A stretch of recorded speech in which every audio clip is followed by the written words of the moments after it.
When you step into the world of mid-engine supercars, you're not just buying a car. You're buying a statement, a lifestyle, and in some ways, a slice of automotive history. And few battles represent that clash of speed, design, and identity more than the Lamborghini Huracan versus the McLaren Artura. Both are mid-engine beasts. Both carry decades of engineering obsession in their DNA, and both are here to prove that even in a world shifting toward electrification, raw performance and emotional appeal still reign supreme. But here's the twist. They couldn't be more different in how they go about it. Let's start with the Lamborghini Huracan. Born in 2014 as the successor to the legendary Gallardo, the Huracan has become Lamborghini's backbone, its most popular car ever, selling more than 24,000 units worldwide. Numbers that make it the best-selling Lamborghini in history.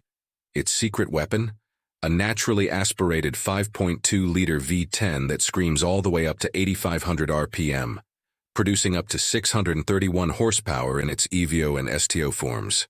No turbos, no hybrid trickery, just pure mechanical rage delivered through one of the most intoxicating engine notes you'll ever hear. The Huracan isn't just fast, it's theater. The aggressive wedge shape, the razor-sharp lines, the fighter jet cockpit, the sound that rattles your ribcage. It's a car built to overwhelm the senses. Lamborghini knows its customers don't just want speed, they want drama. And that's exactly what the Huracan delivers. Now, shift the camera to Woking, England, where the McLaren Artura is rewriting McLaren's playbook. This isn't just another mid-engine McLaren, it's their first production hybrid supercar, marking a turning point for the brand. At its heart lies a twin-turbocharged 3.0-liter V6, paired with an electric motor, together producing 671 horsepower and an incredible 531 pound-feet of torque. What makes the Artura unique is how it uses that hybrid system, not to save the planet, but to sharpen performance. The instant torque from the electric motor eliminates turbo lag, giving you neck-snapping acceleration and lightning-fast response. 0 to 60, just 3.0 seconds flat. Top speed, 205 miles per hour. But unlike the Huracan, which wants to burn fuel while screaming into the night, the Artura can also cruise silently on electric power alone for about 11 miles. That's right, a McLaren that can sneak through the city like a whisper before turning into a monster when you want it to. On paper, the numbers are razor close. The Huracan EVO rockets from 0 to 60 in about 2.9 seconds, with a top speed north of 205 miles per hour. The Artura matches that, but does it with fewer cylinders and clever hybridization. The Huracan's naturally aspirated V10 may be old school, but it delivers something numbers can't measure: the feeling. There's no waiting for power, no hidden motors, no artificial assistance. It's raw mechanical purity, and in today's world that's becoming a rarity. The Artura, on the other hand, represents the future. It's surgical, precise, and efficient while still being brutally quick. It's the difference between a rock concert and a symphony, both exhilarating but in completely different ways. Step inside, and the contrasts grow even sharper. The Lamborghini Huracan's cabin is pure fighter jet.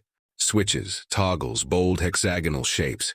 It's flamboyant, unapologetic, and dramatic. Even the start button sits under a red flip cover like a missile launcher. It doesn't just invite you to drive, it dares you. The Artura's interior is the opposite. Minimalist, functional, driver-focused. No unnecessary drama, just clean lines, a digital instrument cluster, and a portrait-style touchscreen. It feels like sitting in a precision instrument rather than a theater stage. That's McLaren's DNA. Everything in service of performance, nothing extra. But here's the real question. How do they drive? The Huracan is alive, loud, and playful. With all-wheel drive in most trims, it's confidence-inspiring, yet still allows for wild slides in rear-wheel drive versions. The steering is razor-sharp, the suspension firm, and the noise, oh, the noise, is addictive. It's not the lightest car in the world, but it feels agile thanks to clever aerodynamics and chassis tuning. The Artura, meanwhile, is a scalpel. McLaren engineered a brand new lightweight carbon fiber architecture specifically for it, shaving weight wherever possible. At just under 3,300 pounds, it's impressively light for a hybrid supercar. The result? Handling that borders on telepathic. The steering communicates every detail of the road. The chassis feels glued to the ground, and the hybrid system ensures torque is always there, always immediate. Where the Huracan feels like a wild animal you're holding onto, the Artura feels like an extension of your body. Precise, calculated, and devastatingly effective. Of course, both have their drawbacks. The Huracan, for all its drama, is starting to show its age. That V10 is glorious, but it's also thirsty, with fuel economy hovering in the low teens. Its infotainment system isn't exactly cutting edge anymore, and compared to the Artura's hybrid cleverness, it can feel old school. But maybe that's the point. It's a dying breed, and that makes it special. The Artura, meanwhile, has faced its share of teething issues as McLaren's first hybrid, with early reports of delays and software glitches. It's also less emotional. Brilliant, yes, but some critics argue it lacks the theater, the sense of occasion, that makes a supercar truly unforgettable. If the Huracan is a party, the Artura is a science experiment perfected. And then there's the money. The Huracan starts around $230,000, but with options, and let's be honest, everyone specs options, you're easily pushing $280,000 or more. The Artura is a relative bargain in this world, starting closer to $240,000, offering hybrid tech, blistering performance, and the prestige of the McLaren badge. But price aside, ownership comes with very different vibes. Drive a Huracan, and everyone notices. It's a magnet for attention with its dramatic lines and thunderous exhaust. Drive an Artura, and only true enthusiasts will know what you're piloting. It's the stealth supercar, the insider's choice, while the Huracan is the extrovert screaming at the top of its lungs. At the end of the day, the Lamborghini Huracan versus the McLaren Artura isn't just a battle of two cars. It's a battle of philosophies.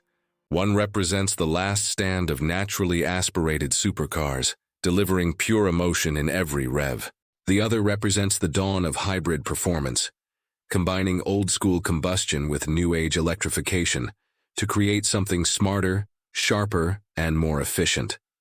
The Huracan is the heart, the Artura is the brain, and together, they show us that the supercar world is evolving but still thrilling.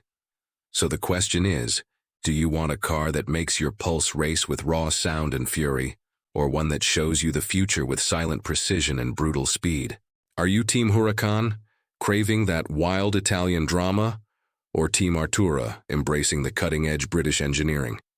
Let us know in the comments, and if you love these head-to-head battles of automotive legends, make sure to like, subscribe, and follow, because the fight for the future of the supercar is just getting started.